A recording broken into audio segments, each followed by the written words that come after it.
India central bank నుండి వస్తున్న కొత్త డిజిటల్ క్యాష్ ఈ-రూపాయి గురించి ఇప్పుడు చూద్దాం. ఇండియా పేమెంట్ సిస్టమ్స్ మనకు తెలిసిన యాప్స్ కంటే చాలా ముందుకు వెళ్తున్నాయి. ఆ నెక్స్ట్ జనరేషన్ ఏంటో చూద్దాం. అసలు ఈ-రూపాయి అంటే ఏమిటి, దాని ప్రత్యేకతలేంటి, దాని ప్రభావం ఎలా ఉంటుందో ఇప్పుడు తెలుసుకుందాం. ఇది ఏదో ప్రైవేట్ కంపెనీ వ్యాలెట్ కాదు, ఇది మన సెంట్రల్ బ్యాంక్ నుండి వచ్చిన అఫీషియల్ డిజిటల్ క్యాష్.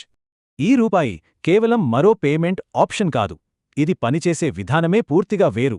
ఆర్బీఐ దీన్ని నేరుగా ఇవ్వడం, ఇంకా ఆఫ్లైన్లో కూడా పనిచేయడం, ఇవే ముఖ్యమైన తేడాలు. ఈ రెండు ఫీచర్స్ వల్లే ఇది ఇండియాలోని మిగతా డిజిటల్ పేమెంట్స్కి భిన్నంగా నిలుస్తుంది. దీనికి ఇంటర్నెట్ అవసరం లేదు, పైగా డబ్బుకు రూల్స్ పెట్టేలా ప్రోగ్రాం కూడా చేయొచ్చు. మన ప్రస్తుత డైరెక్ట్ బెనిఫిట్ ట్రాన్స్ఫర్ సిస్టంలో ఇప్పటికీ చాలా పెద్ద సమస్యలు ఉన్నాయి. ఈ సమస్యల వల్ల పేమెంట్స్లో ఆలస్యం జరుగుతోంది, డబ్బు సరైన వాళ్లకి చేరట్లేదు. అందుకే ఇప్పుడు ఈ-రూపాయి పబ్లిక్ ఫైనాన్షియల్ మేనేజ్మెంట్ సిస్టమ్ అంటే పీఎఫ్ఎంఎస్తో కలుస్తోంది. ఈ రెండూ కలిసి డీబీటీ 2.0 అనే ఒక స్మార్ట్ సంక్షేమ వ్యవస్థను తయారుచేస్తున్నాయి.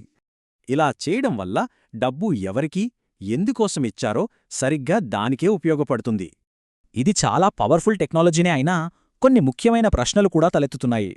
సరైన హద్దులు లేకపోతే ఈ కొత్త రూపాయి మన ప్రైవసీకి పెద్ద సమస్య అయ్యే అవకాశం ఉంది. అందరూ ఈ కొత్త వ్యాలెట్లకు మారలేకపోతే కొందరు వెనకబడిపోయే ప్రమాదముంది.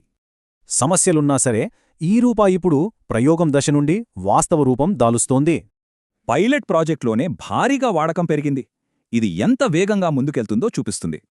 ఒక ఆలోచనగా మొదలై ఆఫ్లైన్లో పనిచేసే కరెన్సీగా మారడానికి పెద్దగా సమయం పట్టలేదు. రూల్స్ ఫాలో అయ్యే డబ్బు చాలా ఎఫిషియెంట్, కానీ ఆ రూల్స్ని ఎవరు రాస్తారు? అదే అసలు ప్రశ్న.